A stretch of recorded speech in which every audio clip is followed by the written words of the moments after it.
Just a moment. And here we go.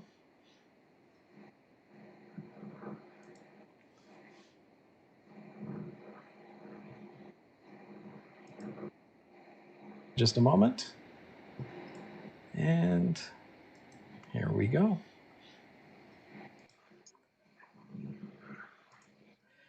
Hello, everyone, and welcome to the third live stream in our series of live streams with guest speakers in lieu of our annual banquet. Today, I am especially excited to be talking to co-driver Rhianon Gelsomino, who has a resume beyond compare in this sport. As usual, we'll be starting the conversation with a little bit of a back and forth. And then at about the halfway mark, about 30 minutes in, we will turn it over to questions from the live stream chat. So make sure to get your questions in. I'd like to introduce now Ms. Rhianon Gelsomino. Thank you very much for joining us. Thank you for asking me to be here. It's really exciting, and hopefully you can get some insight into rallying from what I've done in my career and maybe give you some advice for what you might want to do with yours. Perfect. Now, you come by your passion for the sport honestly. Tell us a little bit about how you got your start in the sport. Yes, I'm a little bit different to some people. My family really suggested it to me more than anything. So I was raised in a motorsport family. My dad did speedway when he was very young, and then in 1985, when I was only 5 years old, Dad started driving in rallies in a Datsun 1600, as we call it in Australia. And so I was taken to rallies from a very early age, and when I got to teenage years, I was into, you probably know a sport in Canada called netball. So Americans don't know what netball is, but I was very into netball and tennis and all of my sport and things like that. So I wasn't really into the car racing scene as much as my dad and brothers. And as I got older and I became a PE teacher and my life progressed on, my brothers also got older, and my dad started getting the idea that I'd make a fantastic co-driver. So I was only little, and I'm light in the car, and I was very competitive. So in 2005, I started actually training with my dad's co-driver to learn more navigational map rallies in Australia. You tend to start with, so to make sure you learn how to rally on maps and the navigational side. So I started learning that off Robin, and then also road book rallies, just blind rallies where you just have the tulips. So they were the first things he started training me in. And then finally he started teaching me pace notes. So my first ever rally was in October 2005 with my brother Nathan, who's 2 years younger than me. He also had a Datsun 1600. And we did our first rally together. We actually got second it was like a club rally, we'd call it in Australia. So we come second in that, and that was where my passion started. It was on maps, mind you, and I didn't enjoy maps at all. I got sick a few times. But yeah, that's where the passion began. And it was really about starting to learn to race with my younger brother, actually, who was 8 years younger, Brendan, who dad saw a lot of talent and he thought we'd make a great team. So him and I didn't start together until when was it? It was September 2006. So I did about 10 months with other drivers, learning and fast drivers, so that when Brennan turned 18 and he'd had dad's co-driver beside him before that, I'd be skilled enough, as my dad would say, to get in with my brother. So I guess my start in rally is quite different to other people. It was more a push from my family. But that also meant I had a great backing from my dad and brothers, and obviously mum and sister, who just would go with whatever, I guess. So you've had the push from your family. Some would call that encouragement. But it was a push specifically to one side of the rally car. Did you ever have the urge to try the other side, to try driving? So when I was 17, my dad, in Australia, you get your full license when you turn 18. And my dad decided I wasn't allowed to get I'd been on motorcycles all my life and buggies. I grew up on a farm in Australia, so lots of driving since, 6 years old. But I actually hadn't done any form of racing. So my dad decided before I could get my full driver's license, I had to do a go-kart race. So my brothers both were already in go-karting. My sister, for some reason, always got away with everything, but because I was the oldest, I always had to do, these things. So anyway, we go down and in one of my brother's karts, we train and train and train. It wasn't just like I just went and did a race. I actually had to, and Dad had cones out and I had to hit the apex and all those fun things and yelled at me so off I did. Off I went and did the race. It was actually like they had like the Victorian Championship, which was the state I was brought up in. They also had like a race for all the women that would be there, so the wives, the mothers, the sisters, whatever. So there was 27 of us from memory, and we went, and I won that race, and that was my okay, Dad. I don't have to do this anymore. So I started there. And then in Australia, we have a thing that's called autocross, which is a little bit different to when we say autocross here. What that means in Australia, it's about a 2 kilometre gravel stage, like a rally stage. And on the green light, you go and you do your stage time, and you do six of those for the day, and your 3 best get counted. And it's really like a rally, but you don't have a passenger. But when I started out, so I started in that, I guess, a couple of years after, when I was about 20, 21. And so I would have my dad or brothers beside me at the start to teach me and, brake her later, do this and whatever, in a little Datsun 1600 that I bought.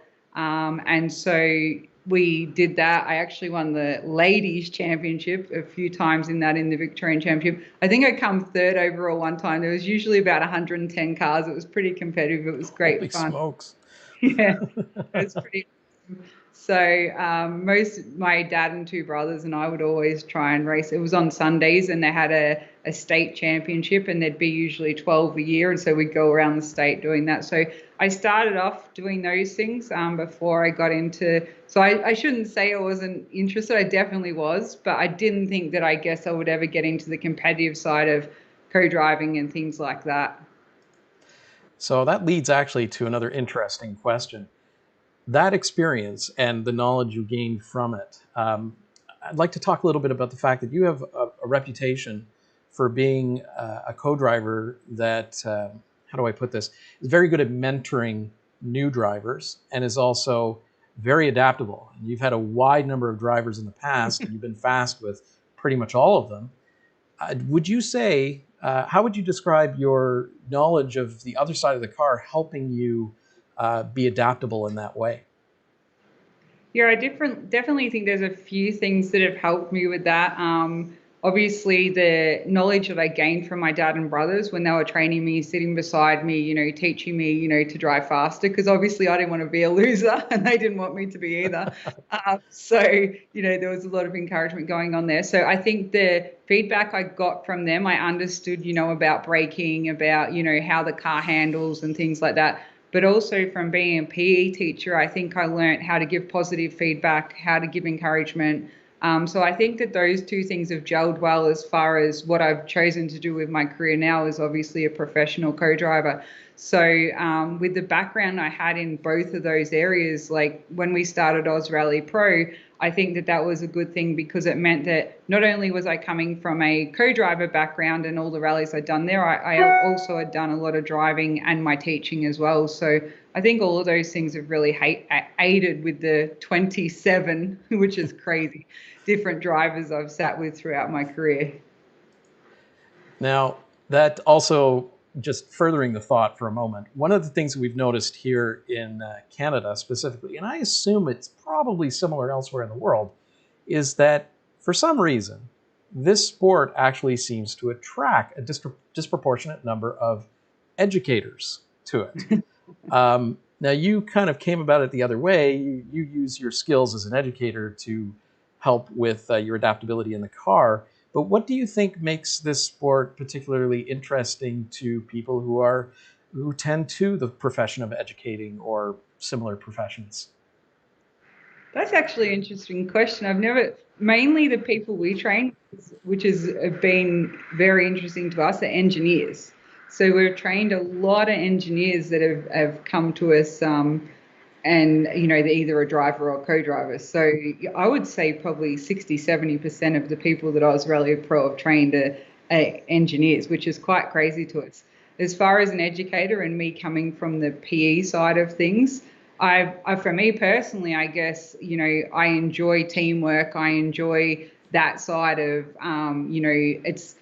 I'm not a person that's really into individual sports. Growing up, I always did team sports. So I like the fact that in the car, there's a driver, co-driver, but also you've got your mechanics and team that you're all relying on. All need each other to get that win, as much as one to the other. I'm not sure if that's something that educators enjoy as well. And I guess there's so much to learn in rally. There's obviously a lot of rules and regulations you need to know and things like that, which, in the education side, that goes on a lot as a teacher.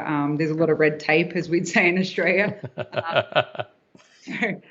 So I guess that could contribute to it, but everyone's different. I grew up being a runner. I really love running, and so that individual sport I enjoyed. But at the same time, I would get really bored when I was out on my own, running and had no one else to be there to push you and stuff like that. So for me personally, I guess I come from a PE teacher background, which is a little different to being a math teacher or a science teacher or something like that. But I think that the teamwork side of things is something that's really important to me, and maybe some other educators enjoy that as well. Awesome. Now I'm going to shift gears a little bit here. You're sat in front of a fairly impressive array of photos and trophies and whatnot behind you. I see lots of arms raised in victories. Stop me if I'm getting any of these numbers wrong. So you've ridden with 27 different drivers in 18 different countries, I believe is what we originally talked about, and something north of 160 events. How do you pick the highlights? What are the highlights, and how do you pick highlights out of such a varied career? Yeah, that's a good question. And I mean, for me personally, to have done 82 rallies with my baby brother, I shouldn't say that now, he's 32 years old. But I guess for a little country family like we were, like our hometown is only 800 people. We were born and raised in a little community where we went to school with 120 kids. And to think that, this sport that we chose to do and work hard at and with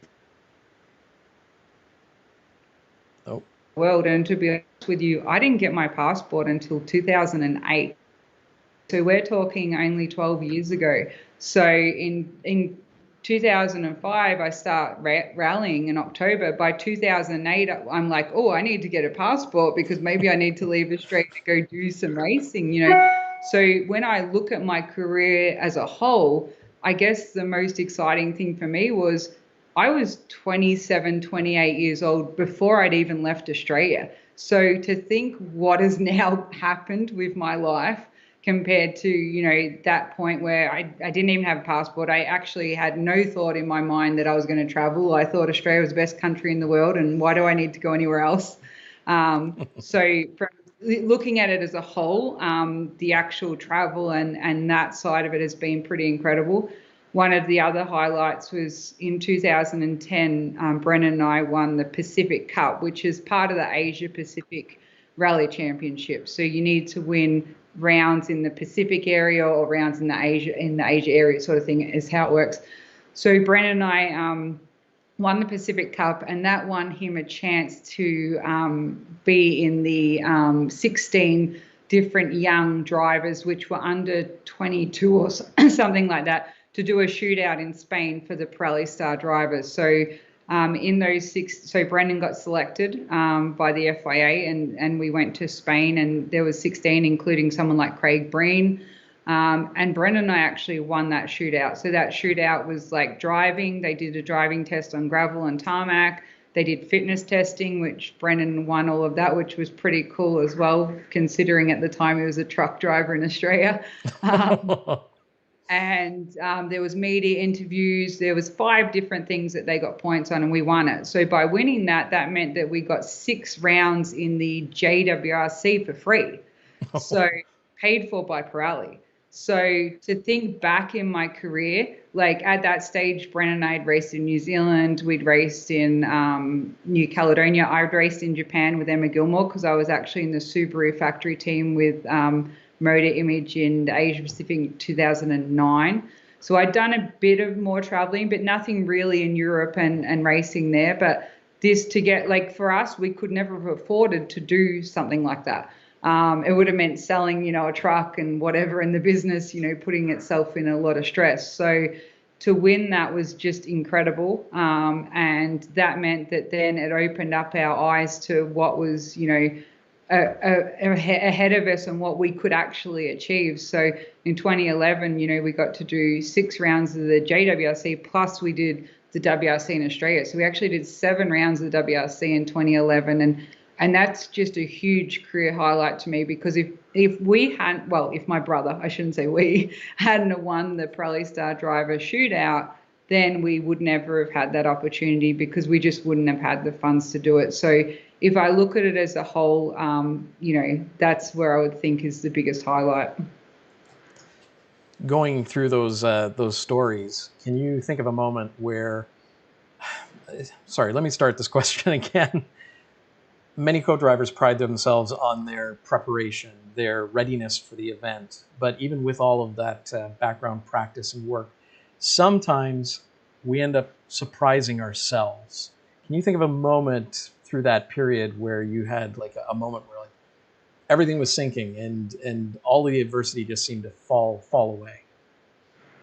Yeah, I mean, like you say, we did a lot of preparation and things like that, but we were totally out of our comfort zone. So, when I'd be following the road book and we're going through a little village in Portugal, and there's little roads everywhere in this little village, and the road book doesn't tell you that, you're not used to that in places like Canada or USA or Australia, where we're just in big open roads and we don't have all these different things going on. So one highlight for me was, I always want to be the best prepared I could be. So what I would make sure I would do, we would arrive to the WRCs a couple of days early, and we would actually do what we called was recce of recce. So we would get the road book, because in the WRC you actually get sent the road book out early, and I would get it all marked up. And my brother and I would actually just get in our rental car and we would go drive the road sections.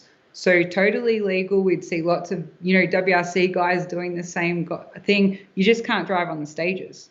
So what we would do is we drive the road sections, make sure we're not going to get lost on them, because it sounds crazy, but in the WRC, we're talking about countries where you don't even know what the signs are saying. You can't read them, these little villages that don't tell you, what's the main road. And you're like, should we be turning here, or where are we meant to be going? So we'd do recce. We'd time how long though it would take us to get from the transit section. We'd work out where we could do tire changes. We'd work out where we could do anything that we need to do. Where do we stop to warm up before the stage? Where do we do all these things? So then when we got in the rally, we weren't having those situations where we were actually lost on transit sections, which is really easy to happen for, new people coming from countries like Australia, Canada, or USA, where we're so used to transit sections that are actually quite easy when you think about it. You come out of the stage, you turn left, you drive 2 miles, you turn right, you're in the stage, you know what I mean? Versus somewhere like, let's say, Salou, when you do Spain, you leave Salou, where they have it based out of, you do a 2-hour transit through Barcelona to get to the super special stage. But yeah, the road books are great and everything, don't get me wrong, but when you're trying to transit through Barcelona in a little rally car to find this super special stage, there's a lot going on. So if you haven't already driven it before, you can easily make a mistake as a co-driver and go the wrong way, and then all of a sudden you don't arrive at the stage. So for me, looking at the WRC and looking at the planning and preparation we did, that was one of the most important things for us as a team, so that we actually knew what we were doing in the rally. Awesome. So speaking of your time working at WRC in Europe, that ended up expanding your rally family in the long run, didn't it? Do you and Alex ever talk shop when you get home from work at the end of the day? Unfortunately, we talk rally too much, probably. If you saw our house, it's all rally. This is our office, all our trophy room and everything. Rally is definitely our life, and rally brought us together, which is pretty amazing. I don't know if there's 2 professional co-drivers that are married in the world like we are. So we try not to talk rally too much, but Dakar's been on recently, so we've been watching it and keeping up with that, and obviously trying to plan for this season. And we have our business, Oz Rally Pro, so we're constantly, doing training for it and work for it. So we try not to talk rally too much and be normal couple as well, but definitely rally is our life and it's what we love. Right. Now, last year, you had the opportunity to drive with Subaru Motorsports USA as Travis Pastrana's co-driver. And just before you got in the car with him, a pretty wild fire happened with one of the cars. And you've personally been in a pretty bad fire. What does it take in terms of mindset to still get into the car after experiencing something like that and then seeing it again?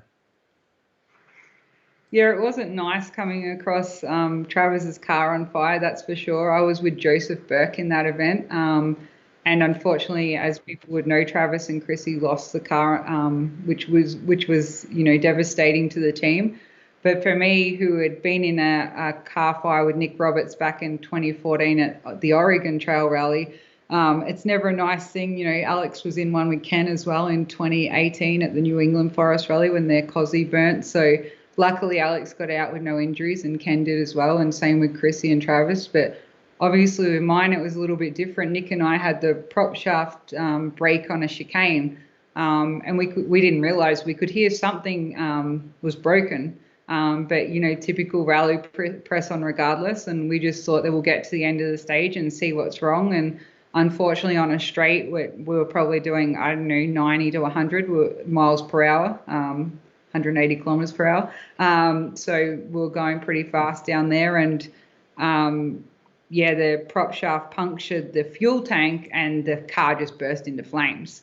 So we were in a situation where, with Travis and Chrissy, they had time to get out quickly, which was good. And Ken and Alex, they obviously had a situation where they went off and then they got out of the car, whereas we were in a situation where all of a sudden we realized the car is on fire and it's coming through. So Nick slammed on the brake. He opens his door first, and by him doing that, what that meant when I tried to open my door, it just brought the flames in on me. So we were in a situation where we weren't crashed, we were in the middle of the road, but unfortunately I couldn't open my door because by that other door, driver's side door being open, it meant that I guess the oxygen of the fire was just bringing the flames in on me. So in that split second, I'll be honest, I actually thought I'm not going to survive here. You know what I mean? So luckily something happened in my mind that told me get out that side, so quickly I got out, and unfortunately my hands and face were burnt, but luckily I healed really quickly, and I got some co-driver gloves, and 4 weeks later I was, the team rebuilt a car and I was back in that car. So, I mean, it's never a nice thing to see, but luckily from as far as I know recently, any cars that have burned in America, I've been the only one who's sustained any burns.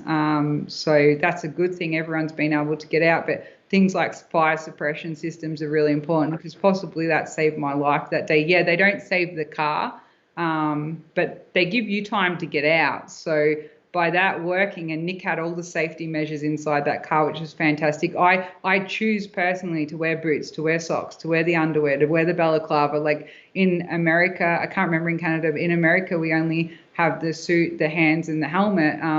But I choose to use all those other things. So in my opinion, that saved me from a lot worse injuries that I could have sustained that day. So, everyone's decision is their own, what risks they take and what they choose to, I guess, use as far as safety. But for me, safety is number one priority. So I was just happy that I had all those things going on, and they helped to save my life that day, I guess. And we're very happy for it. And we're also very happy that you chose to get back in the car despite, such circumstances. Just as a reminder to everyone, we will be taking questions from the live chat, so please feel free to get them in. And we'll continue on here with our interview with Rhianon Gelsomino. So I'd like to ask you about your experiences with Subaru Motorsports USA, riding with Travis Pastrana. He has a reputation for being an incredibly exciting driver to be with. And we were talking a little bit off camera about your ability to just get in the car and hit at full speed right away. How much of that is your experience? How much of that is his experience? And how much of that is just intrinsic ability to get along?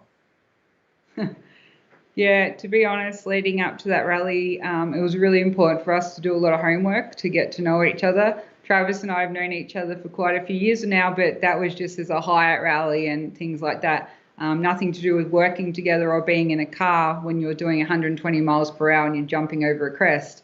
So it was really important that luckily he had one on board of one of the stages that was going to run. So I asked if they could send that through. So I got that, and then I got the notes as well. And leading up to the rally, I did a lot of work in preparing myself for Travis's note system. I could see the style he drives from the video, the way he likes the notes called, and all those sort of things. So, one thing we train with Oz Rally Pro is a lot of people are like, oh, you can't get time in the car, and that makes it really hard. And how am I meant to get better? Well, with technology these days, there's so many things we can do. If you've got a laptop, if you've got a TV, and you've got the onboard, even if you don't physically have the notes, what's stopping people from watching that onboard, writing the notes down, and then they call the notes back? A lot of people, oh, I couldn't get the notes. Well, watch the onboard, write the notes down, and then call the notes back. So I was lucky I had the notes scanned and sent to me. So I wrote them into my own handwriting. I marked the notes up like I would normally for rally.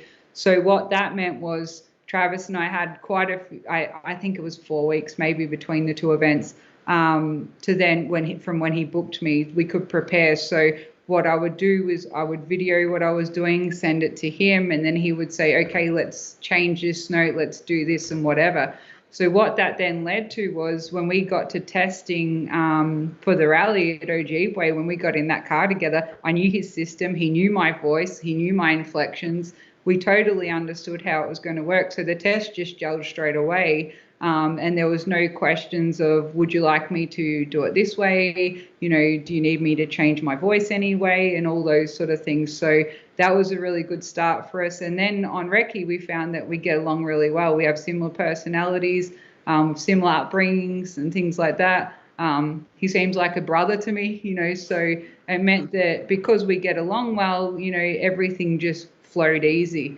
And luckily that stage that we did have and that we did all the research on was the first stage of the rallies. So what that meant for us, it was maximum attack. We've never done a stage before, but we both knew that this stage had to be 100% because this was the stage that could win the rally for us. And from memory, we won it by 22 seconds in like 10 miles or something. It was incredible, and we knew that we just had to hold that lead for the rest of the rally, not make any mistakes, and the win would be ours. Now, you've reached a point in your career where you can pick and choose the cars you get into, which raises a question: what do you look for in a driver? What will strike you as a good opportunity? The biggest thing for me is that they need to work hard. I'll push them. Some people might not like working with me because I will definitely push them. That's one thing that I pride myself in a way. I come from a teacher background and I like to do a lot of research and I like to do a lot of work, preparation work, not only for me as a co-driver, but for my drivers. So, if the driver's not willing to work after recce, we're going to do, hours of watching videos. We're going to do hours of preparing those notes. And I don't care if it's your first time rally or you're on your 100th rally. All my drivers, I do the same work and preparation with. So it's really important that I know that that driver is going to want to work as hard as I do. A lot of drivers, they finish recce and the first thing they want to do is go and get a beer and sit down for a meal and then go to bed. You know what I mean? Whereas if you're working with me, unfortunately, that's not going to happen. So I'm going to get back, start tidying my notes, get the videos ready. You're going to go get us a meal, bring it to the room. We're going to eat it in the room and we're going to start working on videos. So, I need to know that that person's committed. And obviously, if they're not committed, they're not going to get the results that they can get. And my opinion is if you're wanting to put me in the car and I'm a professional, so obviously I'm paid to do my job. If you're going to spend that money, why not work as hard as you can and get those results? So I guess that would be definitely something I look for. And I guess that also expands to the question of what do you look for in terms of support from the team?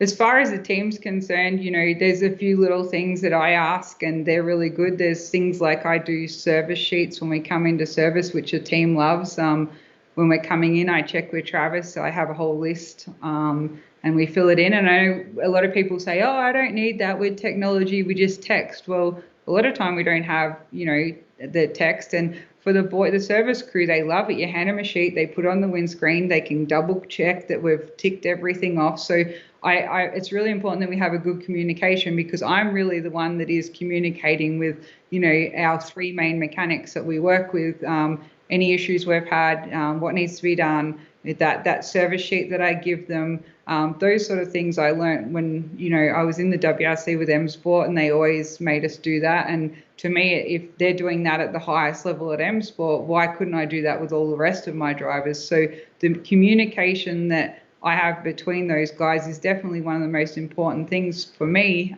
because then we know that we're all thinking the same things, we're all in the same, path, that we all want to win together. And so that then I don't ever leave service thinking, oh, has this been done? Has that been done? The guys are great. They all know what they're doing, and there's full 100% trust with all of us.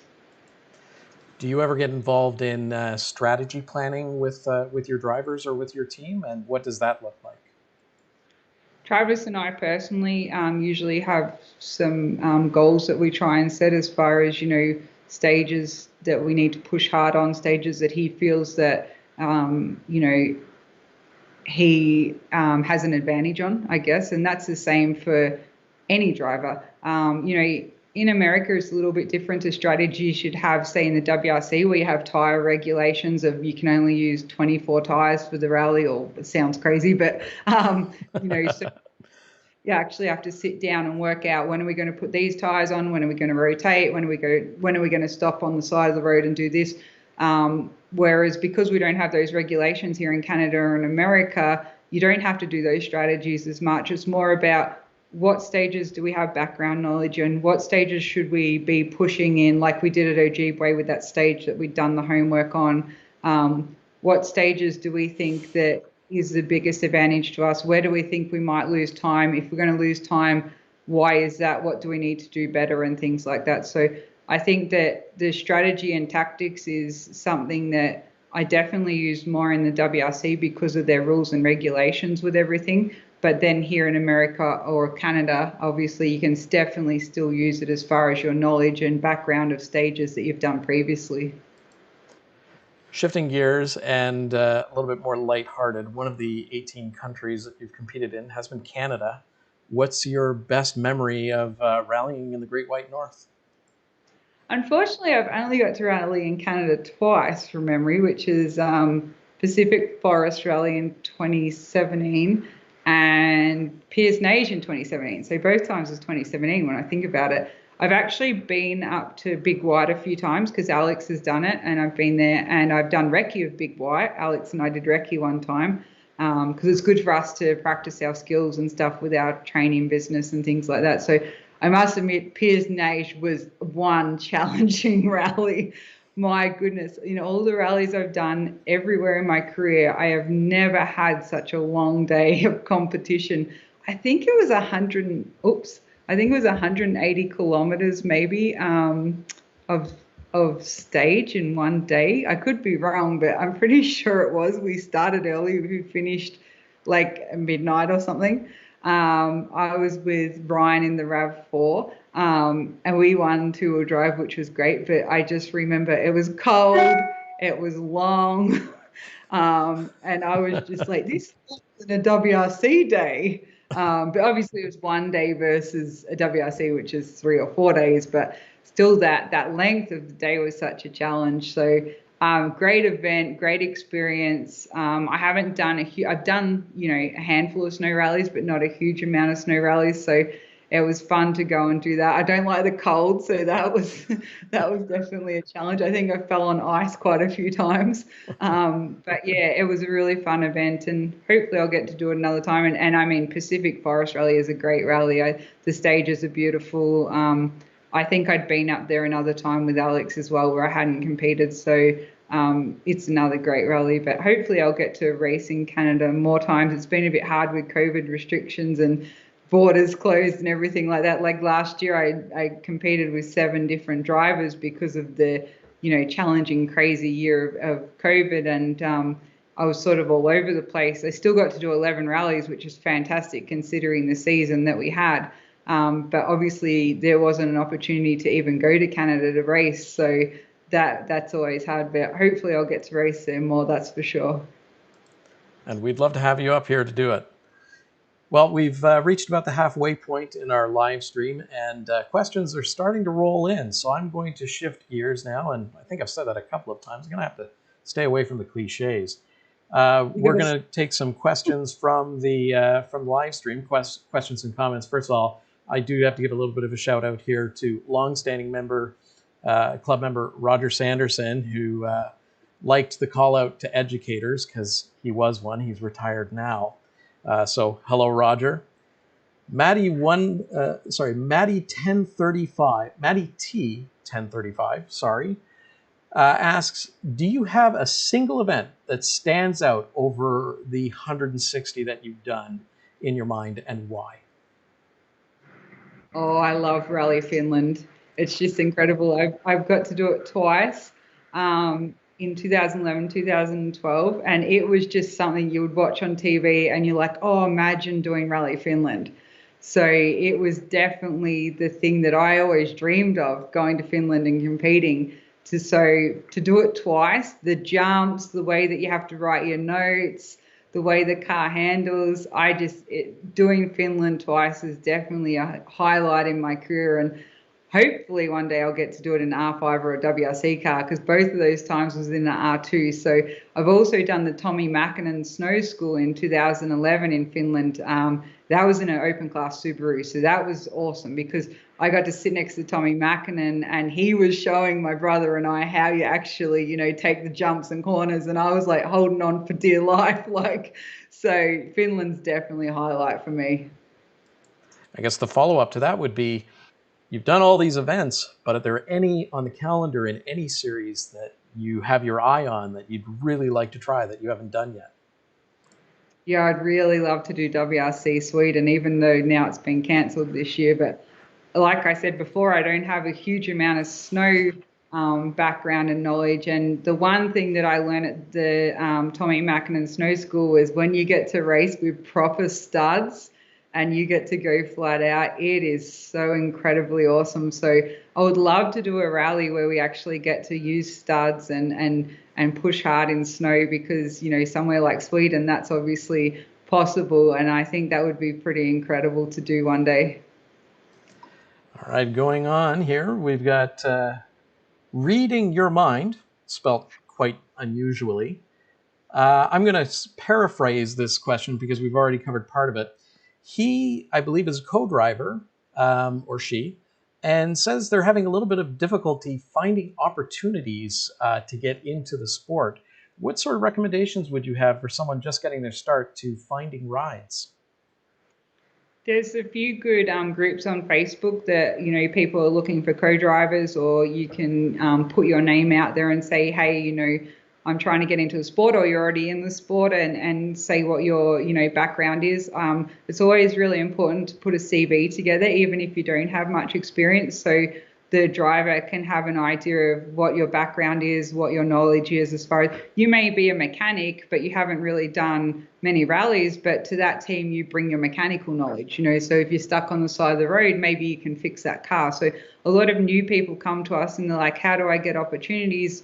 I don't have a background, I don't have a CV, but I always think it's important to think of all the skills you have and put them together, and then start coming up with ways where you can actually get rides. So when you're first trying to find rides, it's quite difficult. I remember when I was first starting out, it's really important that you do contribute to what's going on. So you may have to pay your flights and accommodation, and then as you progress more and you get more skilled and drivers are wanting you in that car, then it becomes a lot easier. But at the start, sometimes it's important that you can actually show what you bring to the table, and why that team would be clever to put you in the car, and those sort of things. Another thing that people obviously do is, some sort of training that you can do with someone like us with Oz Rally Pro, or other people out there, so you can actually get a good basis for training. And then those, like, I know with us, we're forever getting, Alex and I are forever having to turn down rides because we're so booked and busy. But then people we've trained, we give them rides all the time because we've trained them, we know their skill level.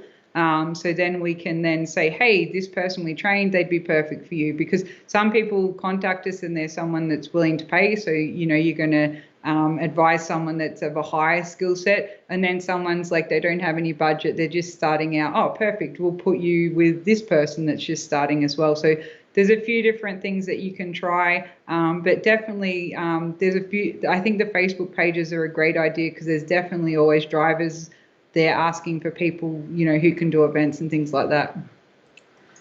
So that actually leads to a follow-up beyond, say, rally training programs such as Oz Rally Pro.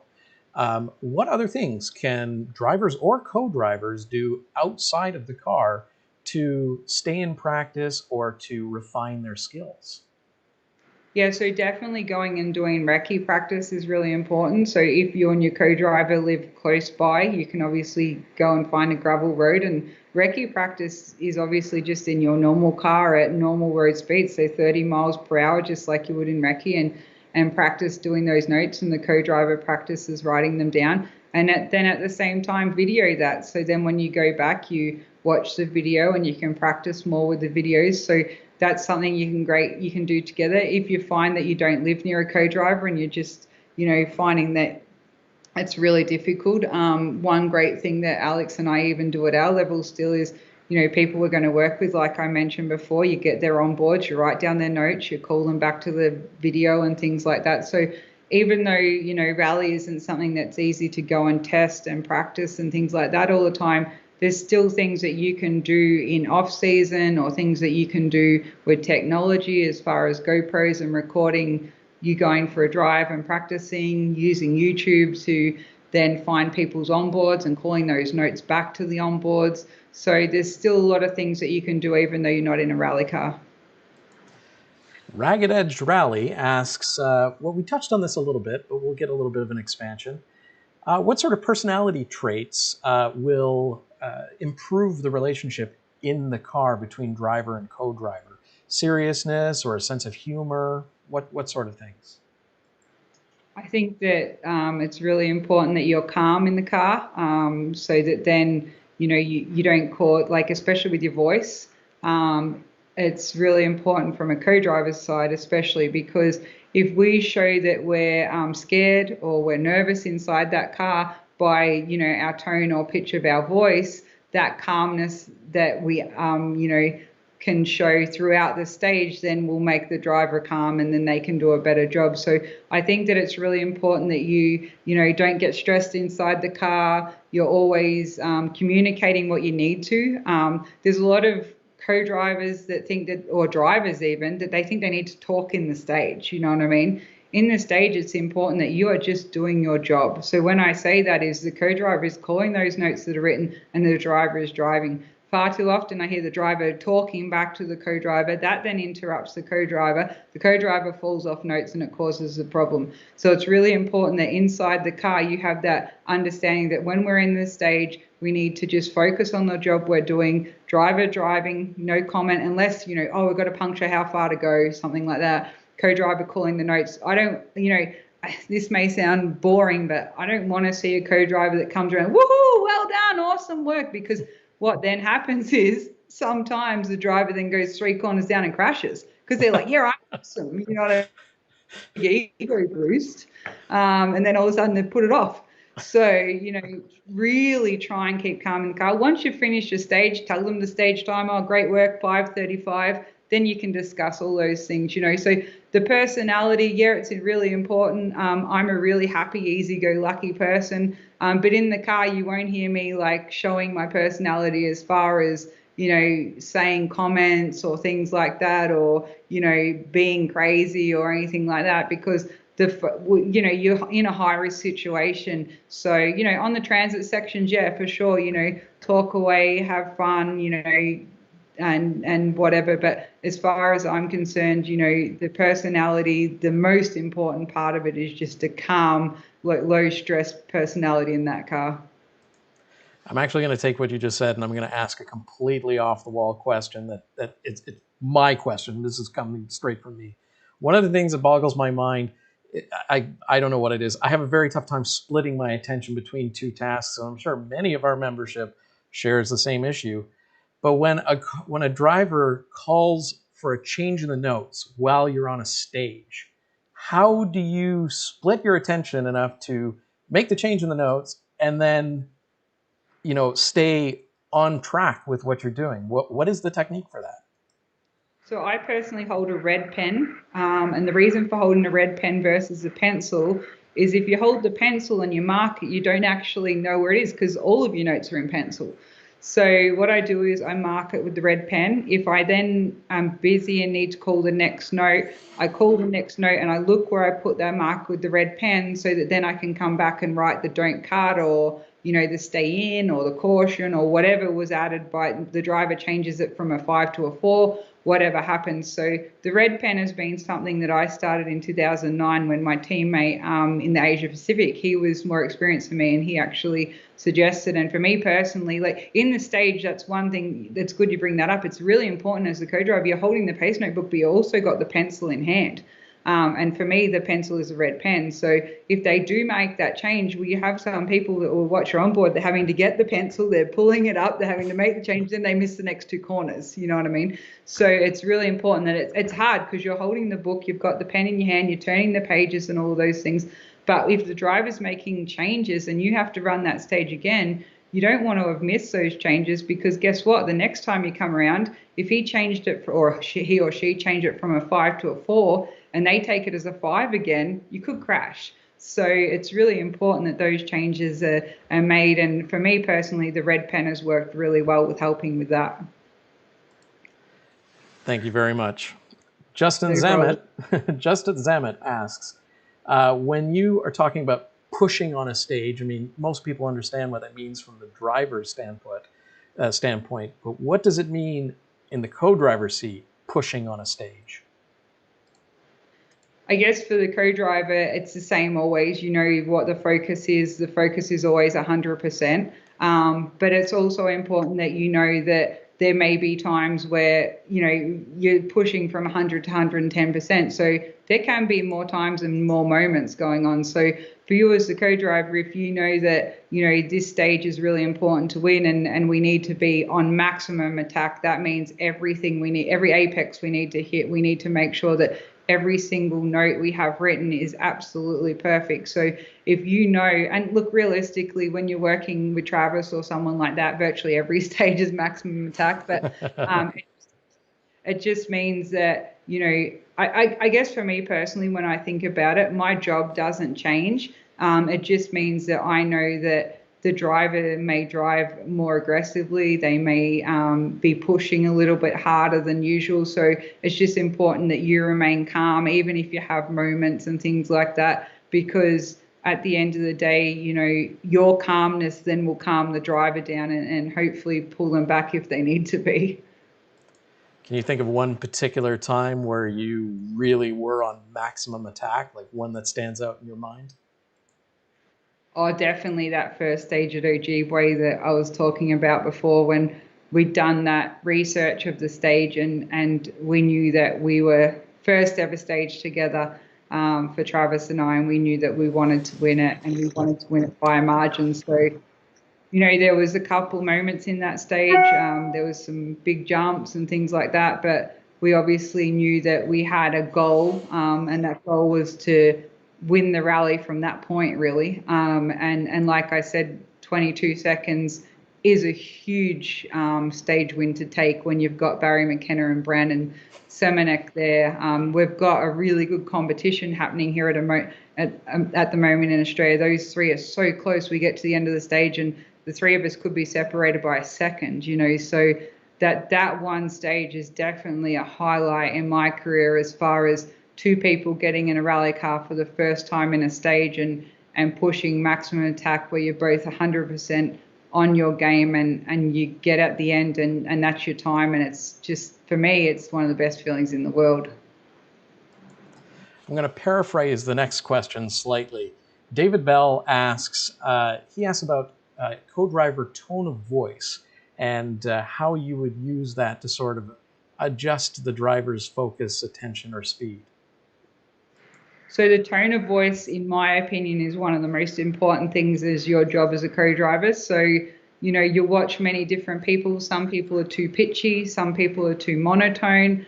I may be a bit biased here, but my husband, Alex, he's very good with his tone. If you watch him and Ken's onboards, he uses his tone to modulate the speed Ken needs to be driving at extremely well. Obviously, he has his Italian accent, which also helps with that too.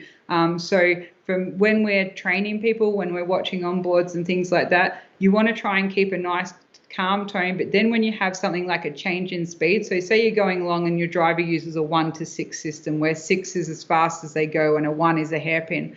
You know, if you've got 6s and 5s and you're flat out, you know, and you're calling the notes and, you know, you're just calm and you're calling the notes. And then all of a sudden there's a, you know, brake early, caution, left 3 over crest or whatever. It's really important that you change that tone, because if you don't, the driver's hearing these words coming into their ear and, you know, they're just processing them. But if you can use your voice to click that, you know, hey, are you listening? You know, this is a 3. We've had all these 6s.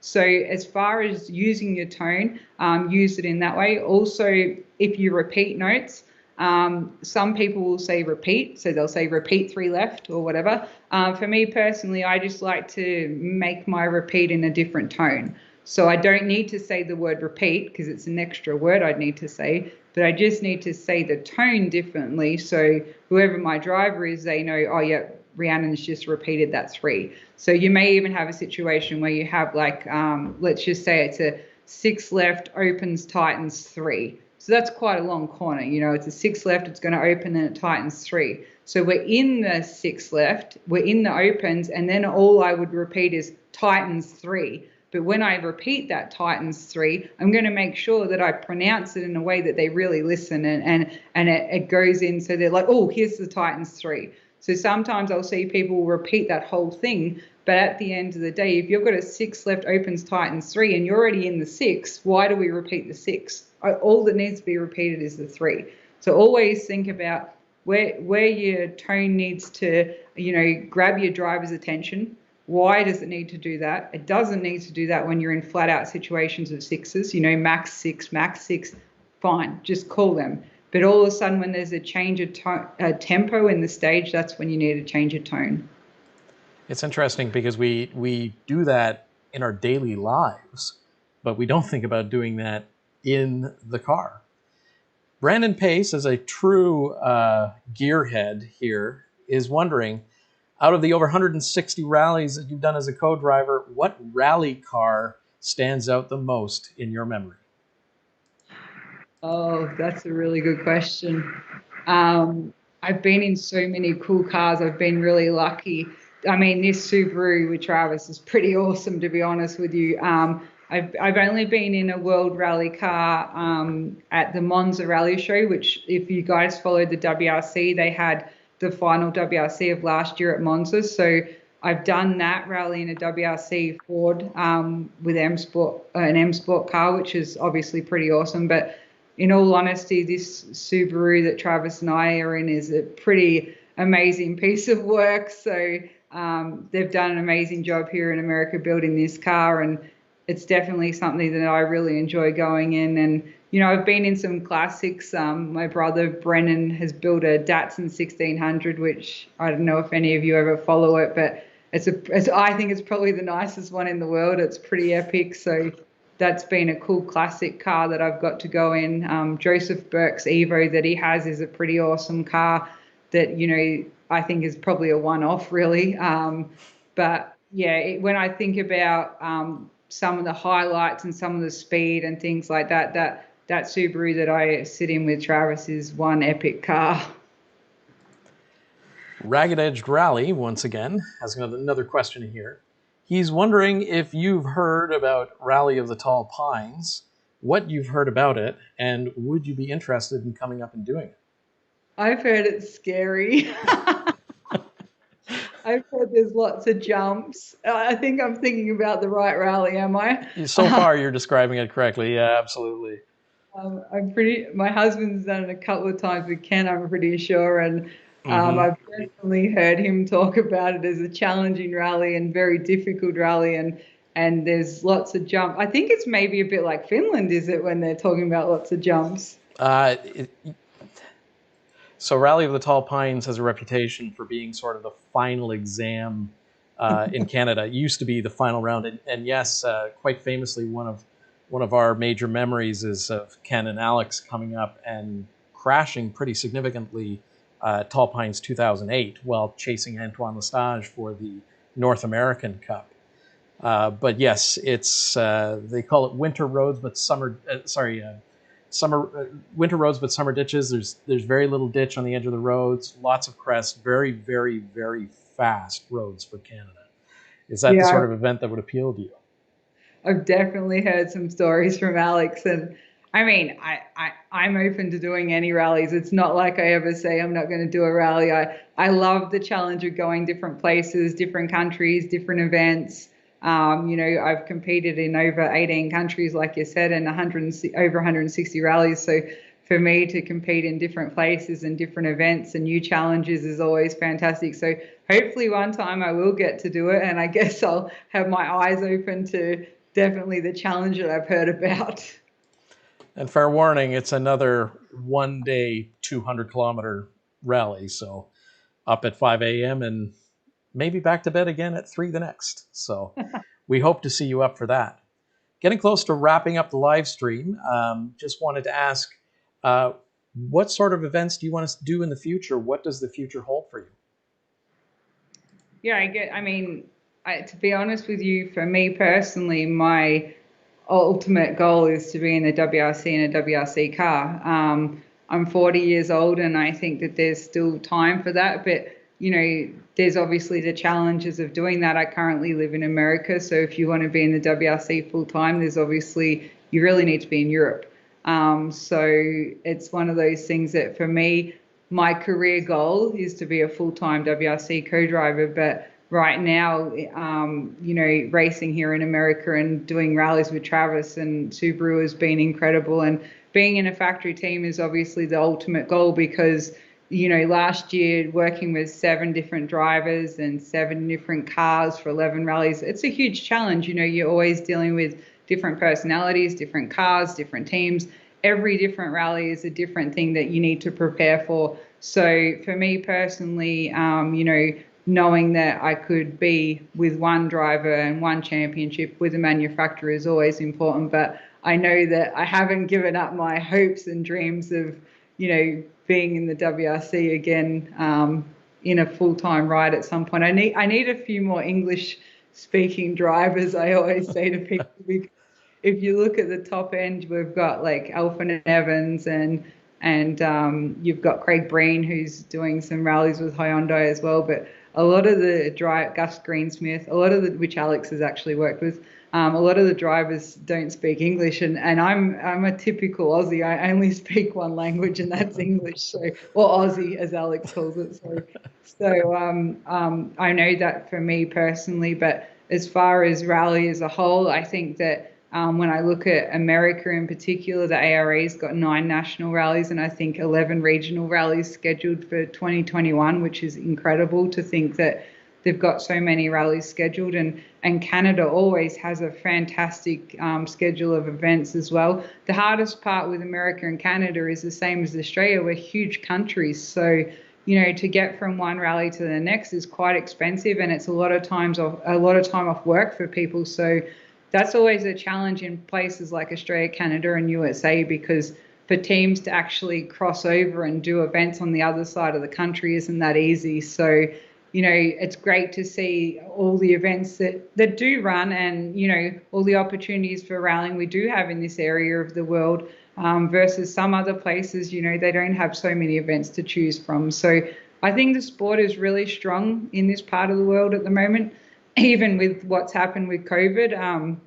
I think moving forward, we've got a lot of competitors, we've got a lot of people interested in rally, and I think that that's really important for our sport at this time. I couldn't have said it better myself. I can't thank you enough for taking the time to talk to us today, Rhiannon. It's been an absolute pleasure. and your insights are absolutely amazing. Thank you for having me. I've really enjoyed it. And if you ever have any questions, I've got my Facebook page, just head there and ask away. Perfect. Thank you very much. Have a nice day. Thank you. Bye-bye. All right, everyone, this concludes our third event in our series of live chats in lieu of our annual banquet. Once again, thank you very much to Rhianon Gelsomino for taking the time to answer all of our questions, and thanks to everyone in the chat who did pose questions. The engagement really helps make these interesting and exciting events.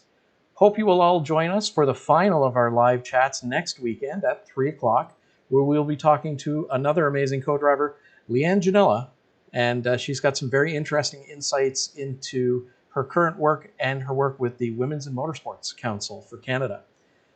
Thank you very much to everyone, and have a great evening. Bye-bye.